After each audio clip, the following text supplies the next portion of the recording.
It is in his vision of a superior Singapore that Lee has revealed to the rest of the world probably the most controversial, if not indeed unacceptable, of his beliefs. People, he maintains, are not supposed to be equal. The human being is an unequal creature. This is a fact. And we start off with a proposition. All great religions, all great movements, all great political ideologies say, let us make the human being as equal as possible. In fact, he is not equal, never will be. We had to lock up people without trial, whether they are communists, whether they are language chauvinists or religious extremists. If you don't do that, the country would be in ruins today. We allow American journalists in Singapore in order to report Singapore to their fellow countrymen. We allow their newspapers to sell in Singapore so that we can know what foreigners are reading about us. But we cannot allow them to assume a role in Singapore that the American media plays in America, that of invigilator, adversary, and inquisitor of the administration. Why do you have so little faith in the ability of your people, so well educated, to make intelligent judgments on diversity of ideas, on competing news? I have been in office for now 29 years. I have won 7 general elections since my first in 1959.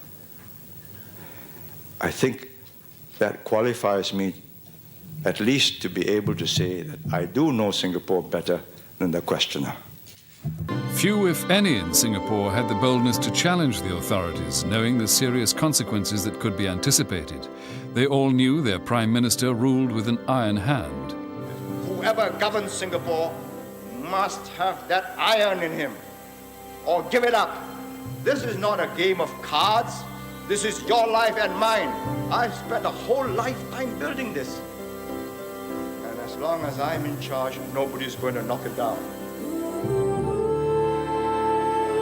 So people always said that you are using the libel laws to threaten your political rivals.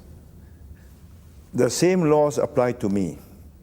Nobody has ever sued me for libel because I do not defame my enemies. He has never lost a case in Singapore, you know. And he has commenced something like, more than 20 odd cases, and he has won in every one of them. Now let's stop and pause. How is it possible? What are our priorities? First, the welfare, the survival of the people. Then, the democratic norms and processes, which from time to time we have to suspend. To Lee, public opinion polls are not worth a bean. His philosophy is that the nation's leaders should never dance to the public's tune. I ignore polling as a method of government. I think that shows a certain weakness of mind, an inability to chart a course. Whichever way the wind blows, whichever way the media encourages the people to go, you follow. You're not a leader. In America and Britain, or any other country that shares their principles of democracy and freedom, political leaders are constant subjects of caricature and satire, and most are wise enough not to take offense. But not in Singapore. Lee insists that leaders in Asia should be accorded respect. If you keep on mocking your leader and poking fun at him every day, and he has no right of reply, it is very difficult for him to command your respect. I say without the slightest remorse that we wouldn't be here, we would not have made the economic progress if we had not intervened on very personal matters. Who your neighbor is, how you live, the noise you make, how you spit or where you spit, or what language you use. Had we not done that and done it effectively, we would not be here today. Lee is health conscious. He neither smokes nor drinks, and swimming is his daily exercise. 郑先生是不是每天都游泳？每天都游泳，没有停过吧？有时没有办法了。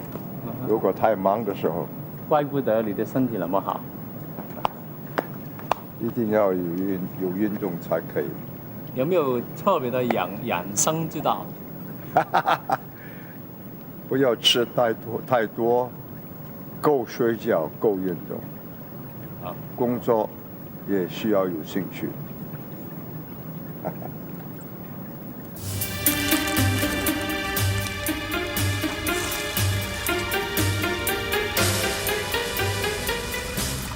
It was indeed the Lee who took cleanliness and health seriously, who set about transforming the unsightly Singapore of old into the Singapore that's known as the clean garden city of today. And even from my sick bed, even if you are going to lower me into the grave and I feel that something is going wrong, I'll get up.